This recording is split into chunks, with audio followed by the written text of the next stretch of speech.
Ngatho cia mwanya muno makiria muthenya wa umuthi na ngunyita ugeni thiini wa ceceni ya Inooro TV ni makinya mathaa ma tabarira ya wonjoria na uthunduri na ngwiraga ndi mwonjoria number 1 Ng'ang'a wa Njoroge na muthenya wa umuthi nguceretie thiini wa kaunti ya Kiambu mwena wa Thika niguo tugucemania na mugeni twa muthenya wa umuthi atwire uria etagwo na kiria agikaga. Namba yaku SMS ni 22488 na haria ha Facebook ni Inooro TV na yakwa ni Ng'ash Njoroge. Karibu sana thiini wa ceceni ya Inooro TV na tugako ni mucii wa utugi no tana ni twendete ageni na tukenda andu makiria akeni. Tabe na kumenya hi ritwa riaku gitagwo atia na niki ugikaga thiini wa muturire.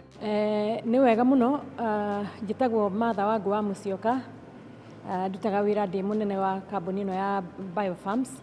Biofarms irutaga wira na wira wa arimi na twendagia wira wa turutaga wira wa matunda muno, itunda ria ikorobia, itunda ria iembe, ria passion na pineapple.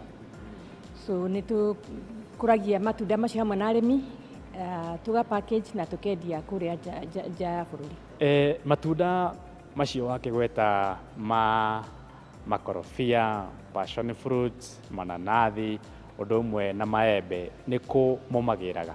Matunda maitu tumagiraga area cia Central, Rift Valley na Eastern, no tutioyaga kwa murimi o wothe tondu no nginya tucarie murimi uria urakuria matunda na ni tugia na uhoro wa kwaraniria na murimi aria marakuria matunda macio nigetha tuhote gwitikiranira matunda macio aratukuriria na nigetha tukagura na mbeca cigana. Kambuni ya Biofarms yambiriirie ri na mukoretwo mukiruta wira na njira muthemba uriku? Thank you.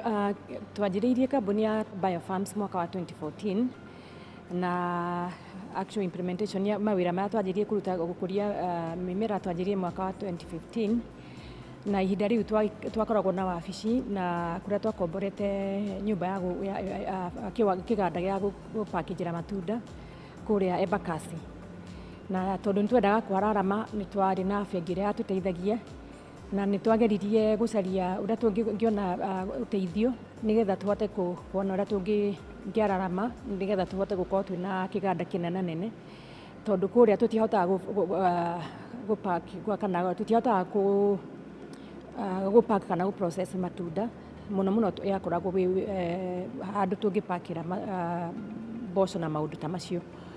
Na rira twaremirwo ni kuona mbeca ni twacaririe bengi iyo yatuteithagia ni twageririe gucaria uteithio kundu kungi na niguo twaingirire bengi ya Equity na tukimacaria nigetha matuteithie. Equity ni twaranite na ithuĩ wega igatuteithia ni tondu ni tuteithĩtie gwaka kiganda giki twina kio guku mwena wa Thika na